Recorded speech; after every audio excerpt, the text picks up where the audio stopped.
Welcome back. Welcome in. This is Country Roads Confidential at earsports.com, part of the 24/7 podcast network. I am Mike Casaza. Welcoming back Chris Anderson. Lucky Charm, Chris. 6 p.m. Selection Sunday show. They know you're in the building. The second matchup out of the 34 they'll have up on TV tonight is West Virginia against Maryland, the 8-9 game, presumably advancing to face Alabama in Birmingham. This is one great news because it got done quick, and also we've been able to wrap our head around this for a while because this had been projected by some of your top bracketologists for a while. I'm not sure how often that happens, but we got a head start on this one, I guess. Yeah, this was one of the ones that I saw on multiple brackets out there, and I couldn't help but laugh a little bit and wonder because what is his name? David Warlock, Mm-hmm. head of the NCAA media coordination for the tournament. Um, he was posting some interesting tidbits this morning just about the timeline and how they go about determining these things. They had determined the bracket basically last night. Like it was done late last night. He said this publicly. It's on his Twitter feed, all that stuff. I'm not making this up. And so if you are plugged in as one of those bracketologists, you should be looking pretty good on Sunday with your projection before the announcement comes out this evening. So yeah, to see those guys pick that up and pick this matchup in Alabama, in Birmingham, all that stuff, pretty spot on. And yeah, we kind of prepared for this. I mean, not I haven't prepared for the pod for this, but was prepared for this matchup. Specs quickly on Maryland. Are you ready? Do Go. you know Go. anything about them? Their color's red, and they have a turtle for a mascot. Okay, close. Um, there are different there. I mean, we'll get into a lot of this stuff coming up. I think people have come to realize the Big Ten isn't so bad. It's a good, probably your number, I don't know, number two, number three, depending on what you think about the SEC. Definitely Big 12 number one. Big Ten not bad. There are some metrics that will put Maryland as a number two team in that conference. Not a bad program, not a bad season for them. They've done some good things this year. They've played some good games. They're 21-12 overall, 11-9 in the Big Ten. Of course, they were 16-1 at home. Little math in my head. 2-9 on the road, 3-2 neutral. Had a really good home court. And they're doing all this with a first-year coach. Got rid of Mark Turgeon, brought in Kevin Willard, who had been at Seton Hall. He got replaced, and he bounces over to Maryland. That wasn't the most exciting hire, but it seems like it's gone pretty well. And a pretty stout defensive team. I think you're going to find them top tier in a lot of things. Scoring offense is going to be top 25. Excuse me, scoring defense is going to be top 25. It's a Willard team that they've done some good things where they don't turn over, they don't foul, they guard, and they make things difficult for you. They don't give you easy stuff, and they really make you run your offense. And that's the immediate thing I think of when I come across Maryland, but also West Virginia, because I think traditionally you might be a little bit spooked by them and what they might bring offensively to you if you're a fan of West Virginia, because you can see their offense stagnate at times. And here they are against a pretty good defensive team. Yeah, you already picked off one of my main things that the very first thing I thought of when I thought of Maryland was not great on the road, not great neutral. But then again, same with West Virginia. So I don't know who's going to get the advantage there. Maybe West Virginia, since they are familiar with Birmingham, Alabama. Was it just last year, right? They were down there. Mm-hmm. So yeah, 2-9 on the road, 3-2 neutral site. It, it begs the question of one of those the old. I guess it used to be a criteria. I know it used to be a criteria. How have you played lately? I looked at the last 10, all that stuff. I'm looking a little more narrow window there of last four, lost three of their last four, with their lone win over Minnesota. It's not that threatening of a team. And then, you got losses at Penn State, losses at Ohio State. Ohio State won't make the NCAA tournament. Penn State probably will. Yep. They just announced it as we're talking. 10 seed, one of the last probably 8 teams in. So I wonder if maybe this is one of those scenarios where West Virginia is playing a little better towards the end of the season and Maryland is sliding the other way at the end of the season. Interesting point.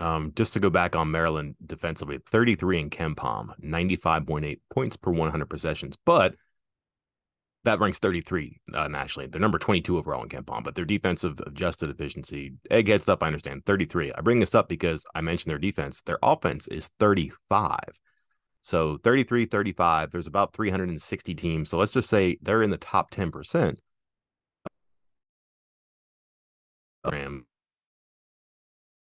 Bolt, are you ready? Yeah, you might want to repeat that again because I think you went out a little bit. Okay. Editing here. Maryland, I mentioned their defense, number 33 in KenPom. Well, their offense is number 35. It's about 360 teams in Division One basketball. So to be in the top 35, 36, top 10%. Here are your teams that are also in the top 10% of offense and defense. Okay. Maryland, Purdue, UConn, Creighton, Texas, Kansas, Houston, Alabama, UCLA. Pretty exclusive group. Yes, it is. So that's a good, I mean, that's a good start for them too. Personnel, we can get into that a lot coming up here. Let's get into some, I don't know, controversy, if you will. I think a lot of Sure. people have been hoping to have them closer to home. If you're a West Virginia fan, you'd like to get to the game if you could. Maryland, I'm not sure that's a very exciting exotic opponent. I've seen them in the tournament a couple of years ago. Rivalry, I don't know. Probably not so much in basketball. Maybe you get some of that in football, but there's some familiarity at the border, I guess. You can do something with that if you want. But it's not in Columbus. It's not the closest location for you. West Virginia had been penciled in as an 8-9 game, sometimes 8, sometimes 9, a bunch of projections. But in Columbus against perhaps Purdue, I did not see the Purdue end up getting a 1 seed. Yes. Okay. So that could have been possible, but they end up with Alabama. The second game is going to be in basically Alabama's backyard, provided West Virginia gets through. That's going to be like a road game de facto. I don't know how many West Virginia fans will be there if they do get to that second round. What do you think about a 9-1 game where you're playing a number 1 seed not far from its campus? I think that's going to happen for one. I'm just stunned that the committee had Alabama as the number one overall seed of everybody. Um, that's a tough draw for West Virginia, obviously, in or Maryland, whoever advances to take on Alabama. I just didn't think of the Crimson Tide as the number one overall team in the entire country this year. But if they are, this is what they deserve, and this is what the teams that are in the 8-9 seed deserve. So I don't think too much of it for WVU. I mean, it obviously is a disadvantage, but that's kind of the perk of being the higher seed. What have you thought about West Virginia's performance Big 12 tournament? I haven't talked to you since then. Win one, lose one, played very well in one game, did not play very well in the other. Had taken care of business as far as this bid before they even went to Kansas City. But so you'd like to see maybe some workshop and some fine tuning. Probably didn't get a ton of that, but had a good Jimmy Bell game, had an Jimmy Bell game, had a pretty good offensive game, and had a pretty below average offensive game. I don't know front foot, back foot when it comes to momentum right now, but they have some time off. They're kind of dinged up. I don't know. Your state of the union for them right now. In a good spot. And I think this time off was best for them. It's not one of those, hey, it's best that they lost in the second round of the Big 12 tournament so they can get the rest instead of, advancing to the final or even winning the thing. It's nothing like that. I think West Virginia has been playing some more good basketball than bad basketball over the last, I don't know, 3 weeks or so. Since that road trip, that Saturday, Monday road trip where they just looked terrible. This is a decent team. This is a team that's playing better now than it was for other stretches of the season. And the only downside to what's been going on lately, but one of the things that's been talked about, has been alluded to, has been guys being banged up. Keaty's hip, Jimmy Bell being banged up or being tired, Okonkwo being banged up, Wagi being banged up, and just on and on. And yeah, Stevenson's fighting through stuff, Emmett's fighting through stuff. So to get that week after playing pretty well for a stretch there, I think that's a very big positive for West Virginia. Kind of wrapping things up here on Maryland. 3-10 in quad one, 6-2 quad two, 3-0 quad three, 9-0 quad four. Bad losses, you're gonna have a hard time finding teams that are in an 8-9 game with bad losses, especially when they're racking up double-digit wins in a major conference.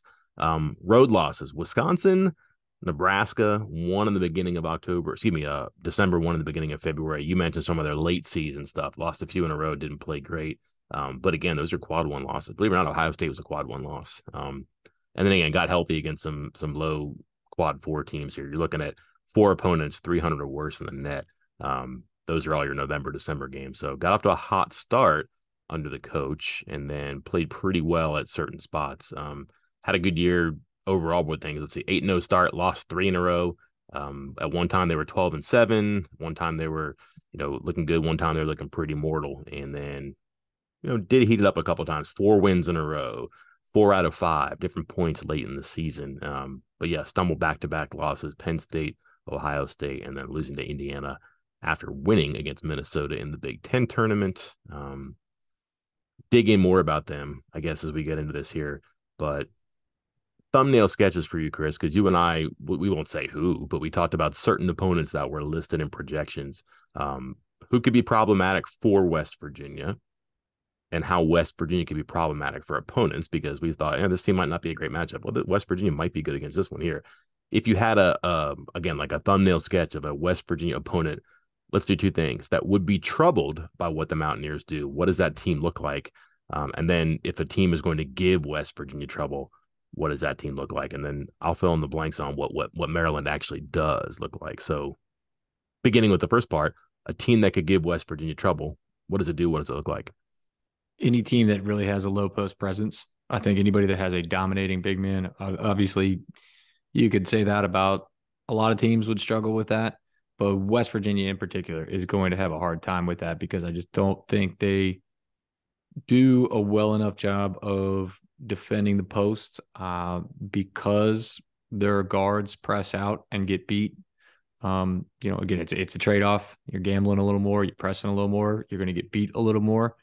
That is troublesome with the big man who knows how to maneuver around the low post. And the second part of that, related, if you have a point guard or any kind of wing really that can handle what West Virginia's doing out on the perimeter, I think that's why teams like Kansas and Texas don't have much trouble with West Virginia's defense, because they have the skill talent at point guard, or again as anybody who can dribble, to get past West Virginia's press, push up. I'm not talking full court press. I'm talking up in your face pressure defense. And does Maryland have that? I think they might, which is not great news for West Virginia. All right, let's talk about low post then for a second. 6'9", 230-pound freshman Julian Reese. Close two-pointer, so basically right at the rim. 103 out of 146, 70.5% this year. Hasn't shot a three-pointer. Chris, they let it fly. They have 4 players who have between 118 and 159 three-point attempts. But they do get the ball inside. Again, 146 shots by the rim, 25 out of 28 on dunks. Pretty good free throw percentage, free throw rate. So I don't know, like 1 out of every 3 field goals he's going to the line, it looks like. So Julian Reese will be a guy that presumably Jimmy Bell will have to deal with. That's when you get into some mano a mano stuff, Chris. They don't really have a big guy that plays a whole lot. They have Reese, but that's a 6'9" sophomore. Jimmy Bell he's gonna be bigger. Can he do something with that? Can he remember? He's a big bad dude, because we haven't seen that in a while. And even when it was somewhat promising against Texas Tech, it was not there the next night against Kansas. And then to your point about stats that might be interesting, yeah, they do not turn it over. Turnovers per game, number 24 in the country, just 10.5. And they are pretty careful with the ball. A lot of their baskets do come on assist by what I'm looking at. They're smart about things, and they try to take care of the possession because they do have some good guard play. Again, 4 guys who are going to shoot a lot, but can they force the turnovers? Pretty middle of the pack when it comes to individuals and teams, when it comes to steals and forcing turnovers. So sometimes, you don't have to really do a whole lot against West Virginia, and they'll turn over. Maryland, they just force 11.9 per game. That ranks 226 in the country, so lower third of the country for sure. That would be difficult then. So then West Virginia, how can they cause a team like Maryland trouble? I want to say tempo. I'm looking at some of the teams. I'm trying to find some comparisons between West Virginia's, say, like advanced statistics, some of their metrics, some of their Ken Palm rankings, and up until these Ohio State and Penn State losses for Maryland recently, the teams that actually beat Maryland, that gave them a hard time earlier in the year, were better on defense than they were on offense, and they played slower, which I think is still holding true. Yeah, Penn State's slow, Ohio State's slow. So I wonder if like West Virginia wants to get in. Yeah, I think it was before the tournament, obviously, since I was out last week, but West Virginia, I was mentioning, I think they do well when they make it a chaotic game. It's not ugly, but it's chaotic. They're pushing the tempo offensively. They're pressing up on defensive looks, which forces the other team to kind of move faster than they want to. I don't know if you want to do that with Maryland. I think Maryland um has the athletes that might keep West Virginia from benefiting from that kind of chaotic up and down nature that West Virginia is prone to doing. Because and again, I know some of these guys that are athletes on Maryland's team, and I'm combining that with looking at some of these tempo rankings, ratings of some of the teams that they've lost to this year. And man, it's a lot of slow teams that beat Maryland this year. A lot of slow tempo teams. Watch them play Penn State late in the season. I can remember a commentator saying that these two teams are pretty similar when it comes to their pace and tempo. And if I look at the Ken Palm, they're right next to each other. So that's a good comparison by you there too. They get a lot of points in the foul line too. So West Virginia is going to be handsy, too aggressive, and that might depend on the whistle. The official have they seen West Virginia? Are they familiar with the Big 12 or not? Are they more familiar with the Big 10? And maybe that's more passive. Then you're going to send a team to the line like Maryland. They're going to make points there. Again, top 25 in free throw rate in the country. West Virginia, top 10, top 12 when it comes to that stuff. So that's an advantage that when West Virginia is going offensively, they're going to be really good at the offensive end and get to the foul line. That has to be an advantage because you can presume they're going to have some difficulty in a new arena playing a foreign opponent against a good defensive team that maybe their shots aren't going to be sharp and accurate. If they can steal some points at the foul line, great, but they're going to have a margin there and negate West Virginia's strength. And you're right. Are they fast? Not necessarily. And you can maybe speed up West Virginia and cause them to think and react and just misread situations.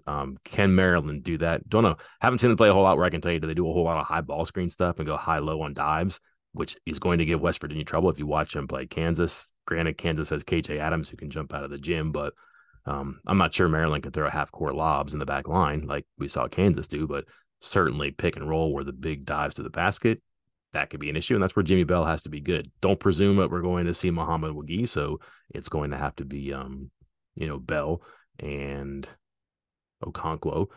And as I'm looking at Maryland's roster, I'll mess around with some of their lineups and player combinations. I wonder if and how West Virginia can play without a center, because when they had to, they did in the Big 12 tournament, and it did all right. It kind of kept them in games and late in the season as well.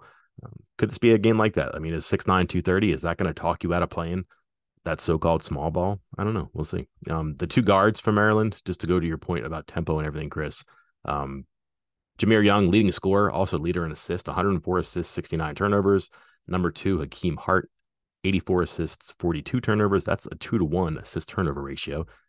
They don't turn over.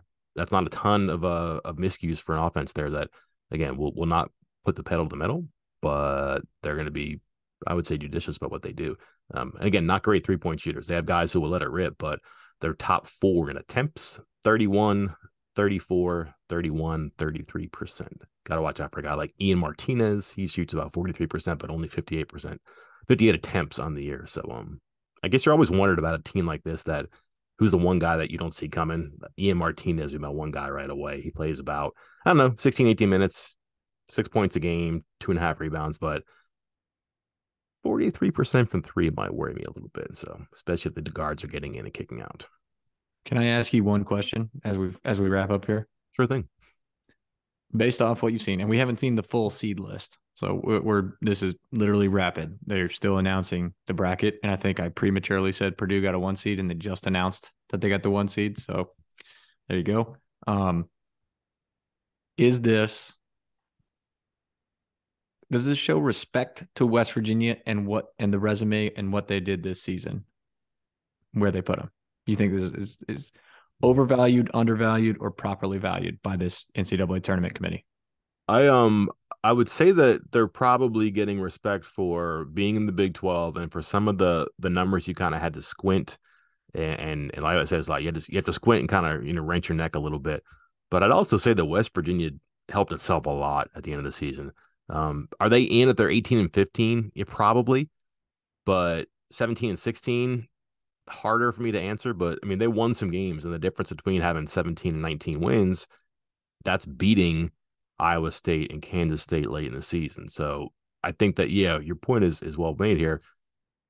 Here's a team that for a while they were on the bubble. You're like, why? And people are saying, no, man, they're okay. They're in the conference that is going to make you look bad on some nights.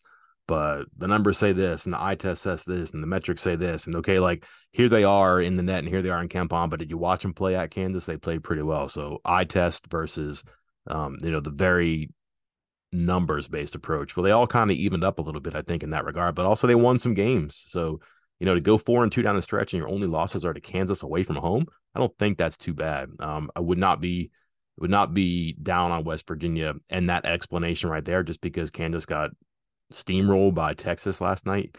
Texas played exquisite defense. Um, I don't think Kansas has an offensive problem. That's not the reaction I see. I think people just said, wait a minute, they lost by 20 to a team that wasn't going to let you score.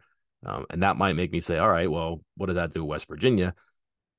They lost to a team that lost the championship game by 20. Again, I can't put all those things in one canister. So I think that there's something to be said about West Virginia being better than some of these teams that are in the tournament or that were supposed to maybe keep them out of the tournament, but maybe not being quite as good as, Kansas, which is not much of a crime when it comes to this time of year, I think. So I think people came around on West Virginia to talk themselves into some of the justifications, but I think West Virginia also made that easier by winning some games and playing well. Update, Mike. Kentucky is in the East region, which I believe is also on the left side of the bracket with the South. So there is still the possibility of WVU and Kentucky playing. Oh, did Oklahoma State get in? Not as of yet, I don't think. Waiting to see. That's going to be the one for me I'm not so sure about because 10 wins in quad 1 and 2, 9 wins against Big 12 teams, swept, I think, 3 teams in the conference. Top 45, I think, in the net, have a very computer liked defense, and then played a lot of the end of the season without 2 of their top players. That's gonna be a hard one for me to keep out because that's I've seen that team play well, and I've seen that team play not so well when they're not fully armed, and that would be. I think that to me, Chris, is the handshake kind of a deal on the Big 12. How good is the Big 12? Is Oklahoma State in or out based on all the things I just said there? I don't know yet. We'll see.